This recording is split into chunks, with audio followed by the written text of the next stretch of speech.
நான் ஒரு முக்கியமான விஷயம் பேசணும். அண்ணே, இனியா நிதிஷ் அரெஸ்ட் ஆனத நியூஸ்ல பார்த்து என் ஃப்ரெண்ட் சொல்லி தான் எனக்கு இந்த விஷயமே தெரியும். சரி என்கிட்ட ஃபோன் பண்ணி கேட்டா என்கிட்ட மொத்த கதையும் சொன்னா அவன். அன்னைக்கு உன் பர்த்டேக்கு வந்தல்ல, அப்ப என்கிட்ட ஒரு வார்த்தை அதை பத்தி சொல்லிருக்கலாமே இனியா, ஏன் சொல்லல?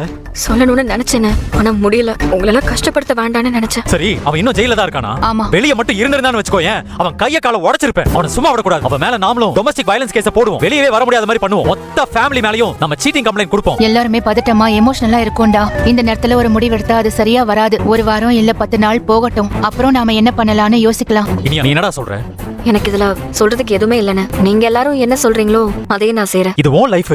தெரியும்ண்ணே, என் லைஃப் விஷயமா நான் வேற ஒரு முடிவு எடுத்திருக்கேன். நான் எல்லாருக்கும் மொத்தமாவே சொல்லிடுறேன். நான் நிதிஷை டிவோர்ஸ் பண்றதா முடிவு பண்ணிட்டேன். எல்லாரும் எனக்காக ஏதாவது பண்ணணும்னு நினைச்சீங்கன்னா நிதிஷ் கிட்ட இருந்து எனக்கு டிவோர்ஸ் வாங்கி கொடுத்துருங்க. பிரச்சனை இப்போ கொழுந்து விட்டு எரிஞ்சிட்டு இருக்கு. நிதிஷ் வீட்டு ஆளுங்களும் 2 பேரையும் சேர்த்து வைக்கணும்னு தான் முயற்சி பண்ணிட்டு இருக்காங்க. இப்போ நம்ம டிவோர்ஸ்க்கு அப்ளை பண்ணோம்னா அவங்க சும்மா இருக்க மாட்டாங்க. நம்ம கிட்ட திரும்ப திரும்ப பேச முயற்சி பண்ணுவாங்க, மிரட்ட கூட செய்வாங்க. அவங்க ஏதாவது பண்ணாங்கன்னா, இல்ல டிவோர்ஸ் கொடுக்க மாட்டேன்னு சொன்னாங்கன்னா நமக்கு கோவம் வரும். நம்ம பதிலுக்கு ஏதாவது பண்ணுவோம், அவங்களும் திரும்ப ஏதாவது பண்ணுவாங்க. நம்ம எல்லாரோட நிம்மதியும் போயிடும்டா. இனியா ரொம்ப நாளைக்கு கோர்ட்டு கேஸ்னு அலைய வேண்டியதாயிடும். உடனே நம்ம எதுவுமே பண்ண வேண்டாம். இனியா கொஞ்சம் தேறுற வரைக்கும் நாம கொஞ்சம் பொறுமையா இருக்கலாம். அதுக்கப்புறம் டிவோர்ஸ்க்கு அப்ளை பண்ணலாம். இனியா பாவம்டா, அவளால தாங்க முடியறதுக்குன்னு ஒரு அளவு இருக்குல்ல. ஒரேடியா எல்லாத்தையும் கொண்டு போய் அவ தலையில வச்சா நொறுங்கி போயிடுவாடா. ஒரு ரிலேஷன்ஷிப் வேண்டான்னு நம்ம முடிவு பண்றோம். அப்போ அதை ஞாபகப்படுத்துற மாதிரி நம்ம கிட்ட இருக்கிற எல்லாத்தையும் தூரமா வைக்கிறது நமக்கு நல்லது தானேமா? அம்மா, உனக்கு என்ன நினைச்ச கஷ்டமா இருக்கா? நான் டிவோர்ஸ் கேட்டதுல எல்லாரும் ரொம்ப வருத்தப்பட்டாங்களா? எப்படியும் நிதிஷோட நான் வாழ போறது இல்லைன்னு முடிவாயிடுச்சு. அப்புறம் ஏமா தேவையே இல்லாம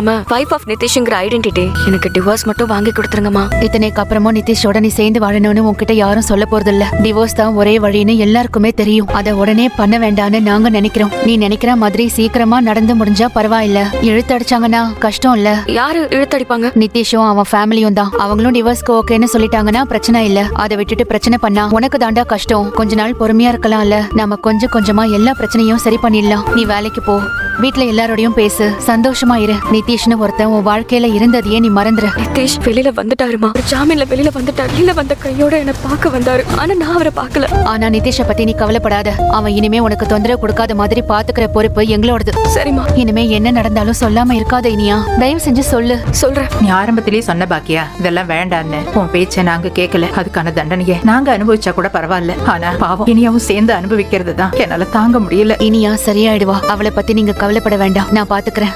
விவாகரத்து வாங்குறதோட நிறுத்திடக்கூடாது. இனியா சொன்ன மாதிரி கல்யாணத்துக்கு செலவு பண்ணின பணம், உன்னோட ரெஸ்டாரண்ட் எல்லாத்தையும் நம்ம திரும்ப வாங்கணும். அவ விஷயத்துல நாம முடிவு பண்ணதெல்லாம் போதும். இனியா நேத்து என்கிட்ட ஒரு விஷயம் சொன்னா. நிதிஷ் ஜெயில இருந்து வந்துட்டானா.